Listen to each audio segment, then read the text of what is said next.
Começo o programa de hoje falando sobre uma questão que já tem impactado o mercado, mas que nesse período no qual os norte-americanos estão por concluir a sua semeadura, tanto de soja quanto de milho, há muita especulação para o próximo dia 30, quando um relatório vai confirmar as áreas que estão sendo semeadas de fato com uma cultura e com outra, e há grandes expectativas que parte da área de milho migre também para a soja, o clima é determinante.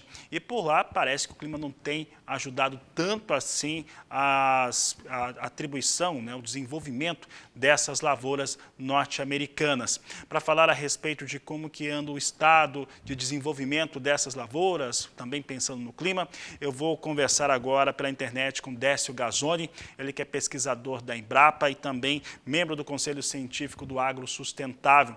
Décio, obrigado pela sua participação aqui no Agricultura BR, no canal do Boi. Bom, e temos aí mais um fator, que sempre participa do desenvolvimento de uma safra nos Estados Unidos, vai ficando cada vez mais presente.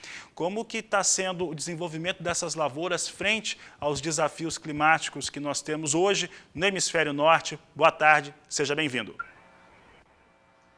Boa tarde, Fabiano. Boa tarde aos nossos telespectadores. Olha, as previsões anteriores, em maio, indicavam que nós teríamos aí, durante esse período no meio oeste americano, um clima adequado ao desenvolvimento aí, tanto do milho quanto da soja. Mas parece que o prognóstico está mudando e nos últimos 10, 15 dias, o clima não se mostrou tão favorável quanto eram as previsões. Então, cria sempre aquela expectativa que reflete aí nas cotações de bolsa e que, na realidade, a gente só vai definitivamente precificar com o relatório, como você falou, o relatório do USDA agora no dia 30. Faltando aí 13 dias, então esses 13 dias deve ocorrer alguma especulação e esse efeito clima pode se acentuar. Eu estou com Chicago aberto aqui, hoje a bolsa, especificamente a soja, está operando em baixa, desde a abertura do pregão, é uma baixa pequena, ela chegou a atingir aí menos 0,35, mas com muita flutuação. Eu noto aqui muita flutuação, variando aí de 0 até menos 0,35, então isso deve dar muita especulação dentro do intraday, porque tem aí investidores do mundo inteiro operando e a gente percebe nos saltos de cotação e muito provavelmente isso está baseado no que você falou, aí no efeito climático. Porque os outros fatores, os outros fundamentos, eles são de mais longo prazo, quer dizer, mais longo prazo dentro do mercado, aí dentro de um período de 4, 5 meses, que é a relação oferta-demanda. Aparentemente a demanda cresce porque na China, com o fim de uma série de restrições aí por conta da Covid, parece que tem uma retomada econômica, isso significa maior demanda de soja.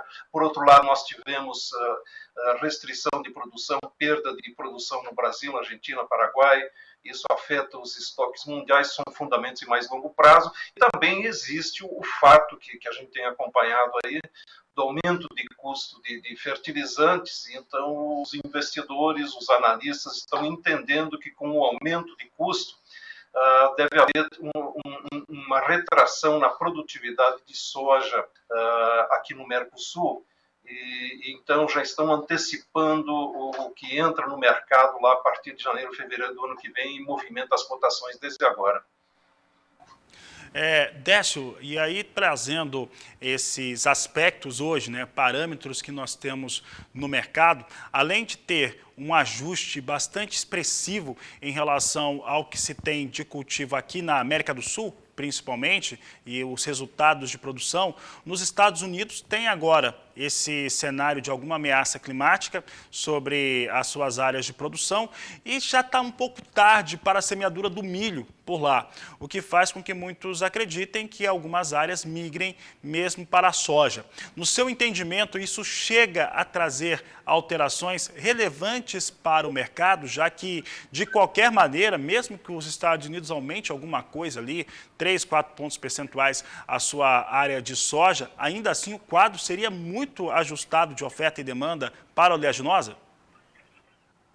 Sem dúvida alguma.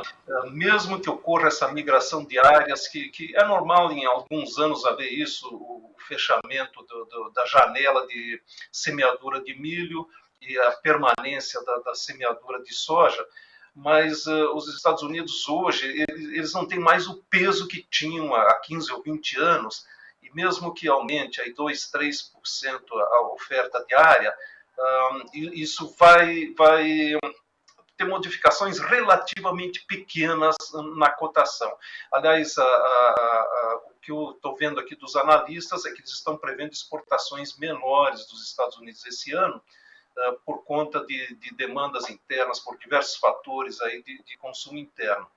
Então, o clima de médio prazo e esses fundamentos de mais longo prazo pesam mais do que esse aspecto aí de trade-off entre área de milho e de soja. E lembrando sempre que nós estamos aí num processo acelerado de mudanças climáticas e nós estamos perdendo séries históricas, então está tornando mais difícil fazer essas previsões de médio prazo. As previsões de curtíssimo prazo ainda são possíveis, tem modelos matemáticos poderosos, computadores poderosos, mas aquelas baseadas em bases de dados de 30 anos, média de 30 anos, mais prolongados para um mês e meio, elas já estão colocando pontos de interrogação por conta das mudanças climáticas que estão fazendo com que a gente perca essas bases de dados de longo prazo.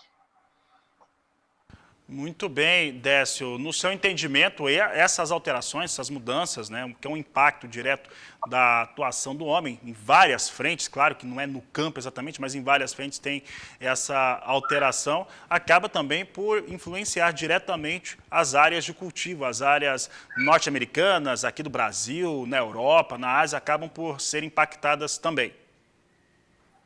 Sem dúvida alguma, nós tivemos o exemplo da última safra, nós tivemos perdas bilionárias. Eu não vou nem arriscar um número, porque nós não temos um número fechado ainda para o Brasil. Eu li diversos estudos exploratórios preliminares, mas seguramente são bilhões de dólares que nós perdemos no sul do país e parte do Mato Grosso do Sul, e mesmo no centro-oeste, por conta de clima, especialmente a seca no Rio Grande, Paraná, sul do Mato Grosso do Sul. Nos Estados Unidos também, de alguma maneira, isso aconteceu. Há uma onda forte de calor agora na Europa. Obviamente, ela não influencia a soja diretamente, mas influencia cereais, trigo, cevada, o próprio milho. E isso tudo se reflete no mercado. Então, o clima passa a ter uma importância enorme. E como você falou, isso afeta demais o agronegócio. E nós vamos encontrar rapidamente fórmulas de mitigar esse assunto.